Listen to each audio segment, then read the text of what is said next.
Hey everybody, KC here. So I'm at the Fancy Food Show in New York City, and one of the reasons I came down was, quite frankly, I just wanted to wander around and see what was what, get a sense of what was going on in the specialty food business. And one of the things I've encountered a bunch of is the whole idea of plant-based foods. And what seems to be happening right now, based on some of the conversations I've been having with people, is that companies are sort of moved beyond the hype of just a few years ago. And when you people would do things like they come out with plant-based products, but the plant-based products didn't necessarily taste good. They were trying to take advantage of a trend as opposed to really focusing on taste and quality. That seems to be changing. People are telling me that they're seeing more innovation in the space, and that you're seeing companies that are trying to do new things. And in some cases, what they're trying to do is move beyond food service roots and move into retail.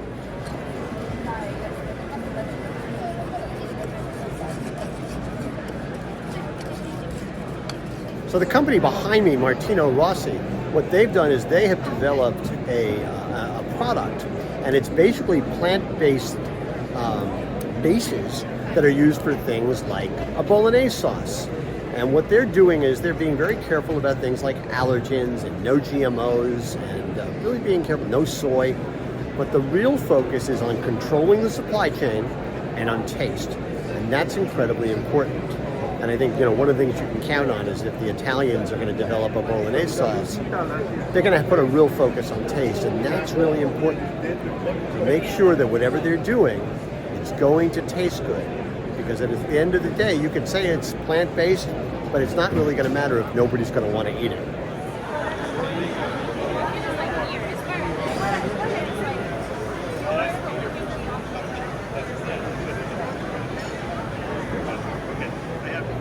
Now, the company behind me is actually from Ireland. It's called the Plant It Company. And this is another company that has moved beyond its food service roots. Originally, they got into the substitute meat, beef, substitute chicken business. They would sell things like chicken strips, froze chicken strips.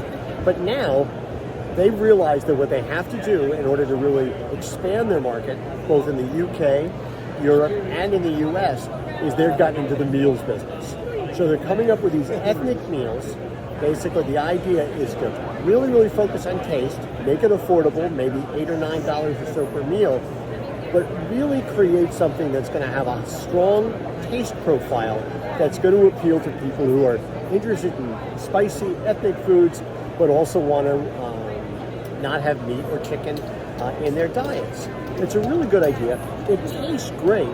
They're starting to get some movement here, and I think this is the kind of thing we're going to see more and more of. We're going to see companies that are figuring out it's not going to be about hype, it's going to be about affordability, it's going to be about accessibility, and it's going to be about space. One of the things about coming to a show like the Fancy Food Show is that there's just sensory overload, right?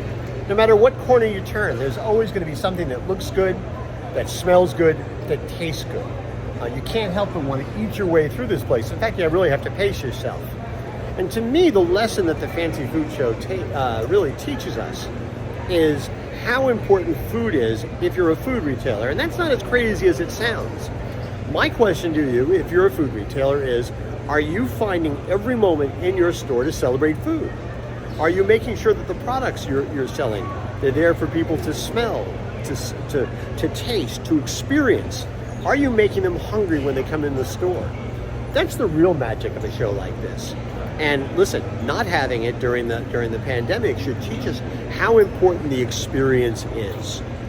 If you're in the food business, especially if you're a small retailer, this is an opportunity to differentiate yourself, to build on success, to do the kinds of things that bigger companies can't do or won't do. Amazon can't do this. Amazon can't make you hungry. But you can find ways, as soon as people walk through the door of your store, to make them hungry. Whether it's with a sauce, a donut, a cinnamon bun, cheese, meat, depends what happens to be, fresh produce. There's always ways to make people hungry. It seems to me that if you're in the food retailing business, that's got to be job one. Anyway, that's what's on my mind this morning, and as always, I want to hear what's on your mind.